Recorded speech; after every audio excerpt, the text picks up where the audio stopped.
I am headed out the door to take a kid to piano lessons, and we're going to sit and have a chat in the car. And of course, since I'm leaving the house, I have my Element mixed up right here. Sip on it throughout our drive. It'll keep me hydrated and feeling my best. Element, of course, is the sponsor of our chat today. Element is the electrolyte drink mix that I use.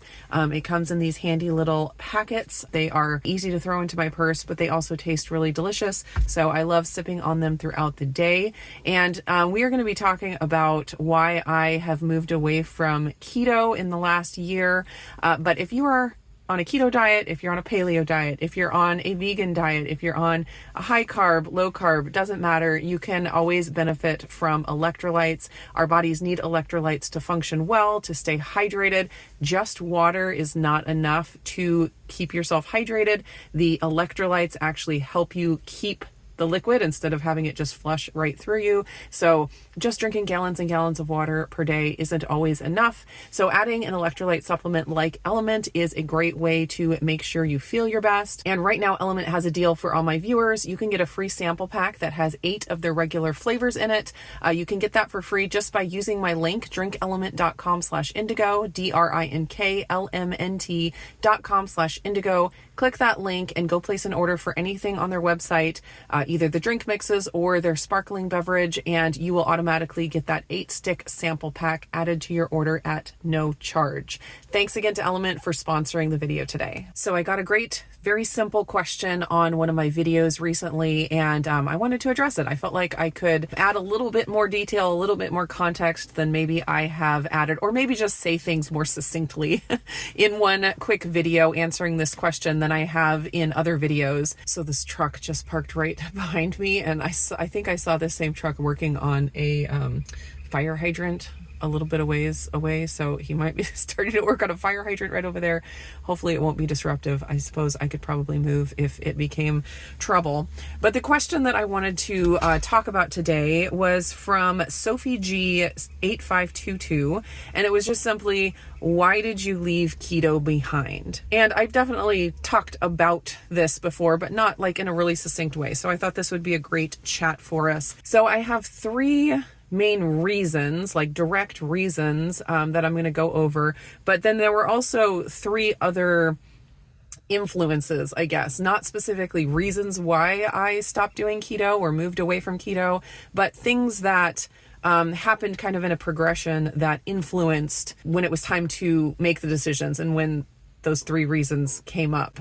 These things influenced my decision to let keto go. So we're going to start with the first 3 influences, I guess. The first is about 3 years ago, after I had been ketovore and pretty close to carnivore for several years, I got some blood work back that showed some pretty bad results. And I just had to reckon with the fact that the way I was eating was not equaling perfect health. And this is something that seems obvious and that I should have known. I kind of just thought that I know that the diet I'm eating is the best diet, therefore my health outcome from that is going to be good. And so when I was kind of hit in the face with all of these bad health markers, the one that was most confusing was my really, really low ferritin and overall iron. When I'm eating a very heavy red meat diet, I had to kind of reckon with, like, there's some mismatch going on. Just eating all of this red meat and iron containing foods are not resulting in my body functioning the way that I thought it should be. Simply being on a keto diet or almost carnivore diet did not give me perfect health. Now, I'm not saying that the keto or almost carnivore diet caused my health problems. I just had to reckon with the fact that the keto or carnivore diet for several years didn't prevent or resolve the health problems I was noticing. And along with that, I reckoned with the fact that just being on the keto or almost carnivore diet, ketovore, if you will, didn't cause me to lose weight. So it'd be one thing if I was eating this ketovore diet and it is helping me to maintain what I would consider an ideal weight. It wasn't. My weight has been really consistent for, 10 years and it's, there's a range that it goes in between, and sometimes it's a little lower if I'm doing something more extreme, like adding in lean days and stuff like that. But for the most part, aside from having babies, my weight has stayed really steady.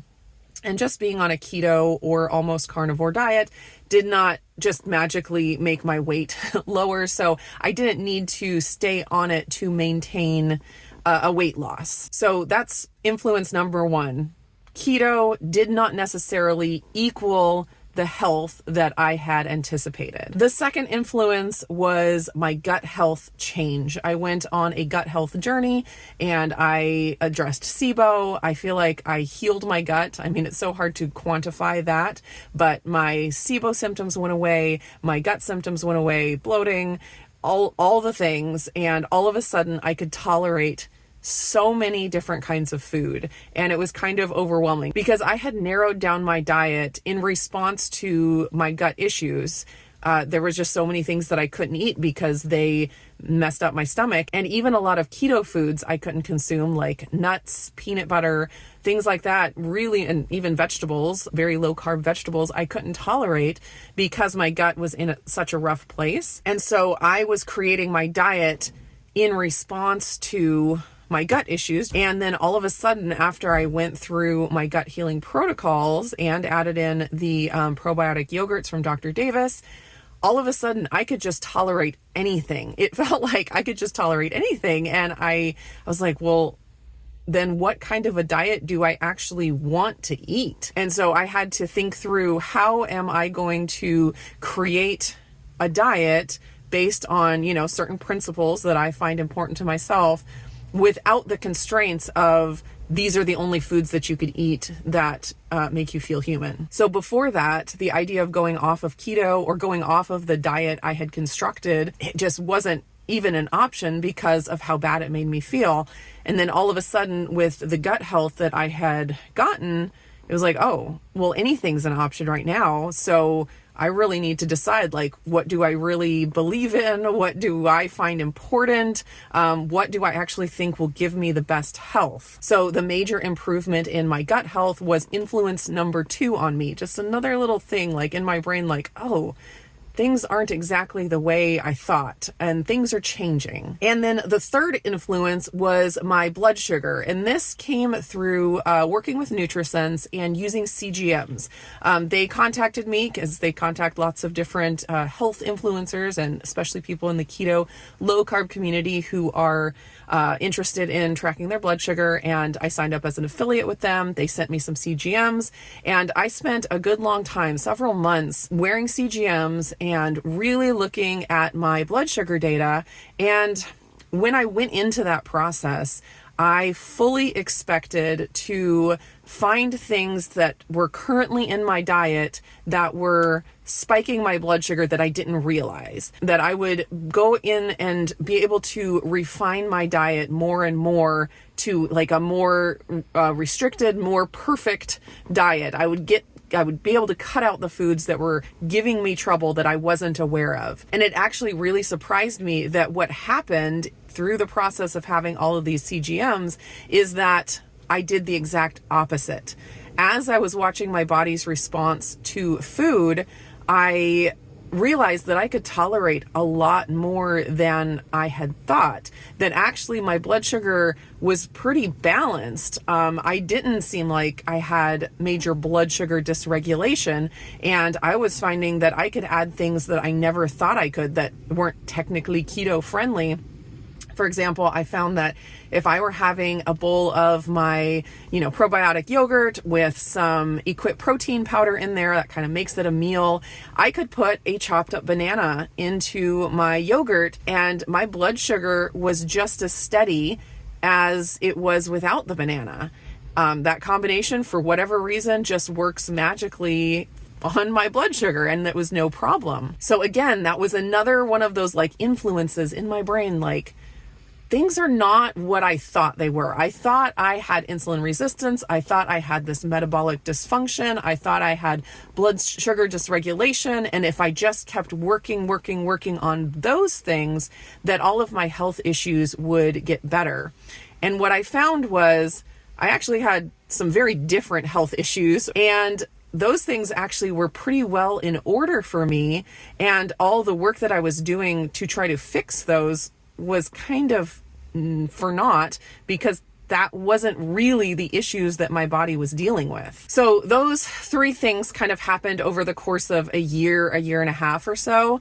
And it was about that time that I got hit with hyperthyroidism, and I've shared my whole story about that. It was due to supplementation. It took quite a few months to get that under control, but it is all the way under control now. My thyroid is functioning really, really well.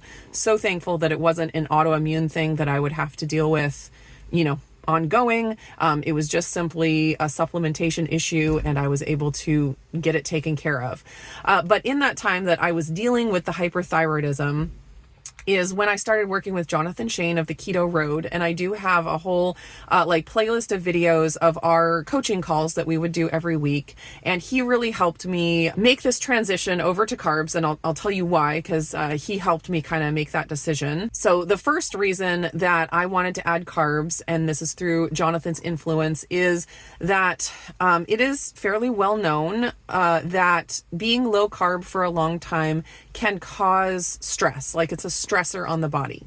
Now, I know that there are plenty of people with different lifestyles that make that work because we all have stresses on our body. And so if someone maybe has the stress of being low carb, they can balance that out with reducing stress in other areas, and it can be manageable. So I'm not trying to say that low carb is bad because it is stressful, but it is inherently a stressful state on the body, and depending on where your body's at, it may handle that stress better or worse. And one thing that stress does in our body is it raises cortisol. That's like a really natural response. You want that.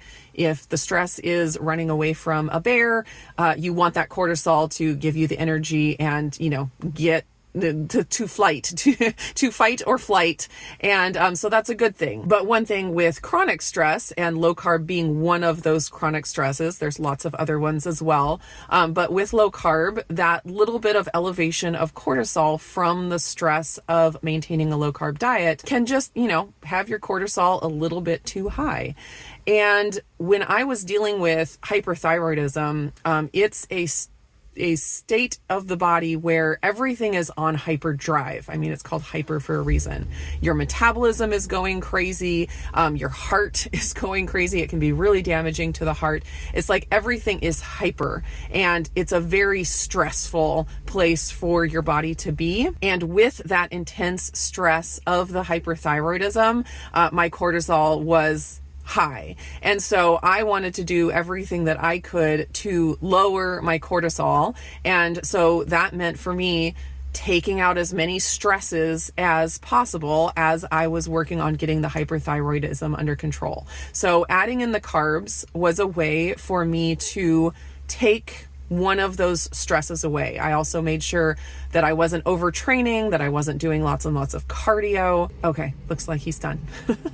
And I just, in any way that I could, I just tried to reduce my stress until I could get my body to a place where, it was leveled off again, where my thyroid was functioning appropriately again. So that was my number one reason for deciding to move away from keto and start adding some carbs back to my life. I needed to reduce the stress, get the cortisol down, and avoid the chronic raising of cortisol that a low carb diet can have. The second reason that I decided to move away from keto is Jonathan brought a couple of studies to me in one of I think it was our very first coaching call. And it was all about iron retention in athletes. And it was studies showing that a moderate carb intake, and I think it was particularly from fruit, if I remember right, helped athletes maintain their iron level. So athletes can lose iron easily just from all of the exertion that they're doing with their bodies. And so, they're always looking for a way to retain iron. The studies showed that having a moderate intake of carbs actually helped with the iron retention in the body. And since I had been dealing with chronic iron loss and inability to keep my ferritin up, I was like, I'm ready to try anything. I tried so many things for so long while I was keto. It was clearly not something that keto itself was going to fix, and any combination of things that I tried while keto weren't fixing the issue. I'm not saying that there's not a way to fix the issue while remaining keto. I'm just saying that I didn't find it in my year or year and a half of trying all the different things that I could possibly think of. So because of those studies and Jonathan's influence, I was like, all right, let's do it. We're gonna add the carbs. And he helped me to add them slowly, add the right kinds, kind of watch my body's response, because it is a big adjustment to go from keto to carbs, similar to the way it is going from carbs to keto. There is an adjustment period. And so it's not just an overnight thing. So definitely a lot of work. And it was really helpful to have somebody walking me through that. So that brings me to reason number 3, why I decided to move away from keto. And that was simply to see how I felt. Having gone through the experience of being keto for many years and my health being not where I wanted it to be, I had kind of divorced that idea of keto equals health no matter what. I'm not saying that you can't be healthy on keto. I don't want you to hear me say that. I'm just saying that I found that keto wasn't the thing that kept me from these other health issues. Keto wasn't enough to keep me from having these other health issues. And because of the influence of my gut health changing, the influence of seeing all of my CGM data and realizing that I wasn't pre-diabetic, diabetic, insulin resistant, metabolically deranged. I didn't have blood sugar dysregulation, all of these things that I kind of thought I had and kind of was treating with my diet. I was like, well, maybe I don't actually need to be eating that way. If I'm not a diabetic, why am I eating like a diabetic? Is there another way that I could be eating that would be better for me? And so I wanted to see. So, if you followed me for a while, you know that I love to experiment with things. I love to try out different diets and tricks and tools and stuff. And so this was another one where I was like, I'm curious to see if I could add carbs and if it would be a good thing. Maybe it would be a bad thing. Maybe I'll gain 100 pounds and become insulin resistant. That's a possibility. Let's find out. So that's what I've been doing over the last year. And, spoiler alert, I haven't gained 100 pounds. I haven't become insulin resistant. I am watching my insulin numbers. I'm watching my A1C. I haven't done a CGM in a while. That would be another interesting thing to do at some point, just to check in and kind of see where my blood sugar is at throughout a couple of weeks. But I'm keeping an eye on it. And as it stands right now, my health now versus where it was 3 years ago is like night and day. It is so drastically improved for many reasons. And I've shared recently about my red light therapy that I've added. That's been a huge piece. The probiotics that I take from Dr. Davis, that has been a huge piece. There's not just one thing. It's not like adding carbs fixed all of my health problems. No, I'm not saying that. There are always so many pieces to health. And for me, a few of the pieces that I have gotten put into place the last year or so are adding in carbs. I do at this point think that I do better with moderate carbs in my life. I also think that the probiotics from Dr. Davis have been a huge piece. I have been supplementing with his probiotic supplements. I haven't been making the yogurt. I've been wanting to try the supplements just to see how I feel on that. And they have been a huge piece for my overall health. Basically all the things that he has listed on his videos talking about the benefits of the L-Reuteri especially, I feel like I've experienced. So getting my gut health in good order and adding in those probiotics as part of that has been a huge piece for me. The red light therapy, huge piece for me, way bigger than I was expecting it to be. And then when we're talking about overall health, I also have to mention that exercise has been a really big piece for me. Over the past 2 years, I have gotten really consistent with my exercise. And I know that daily movement, the lymphatic drainage, just all of that is just another piece.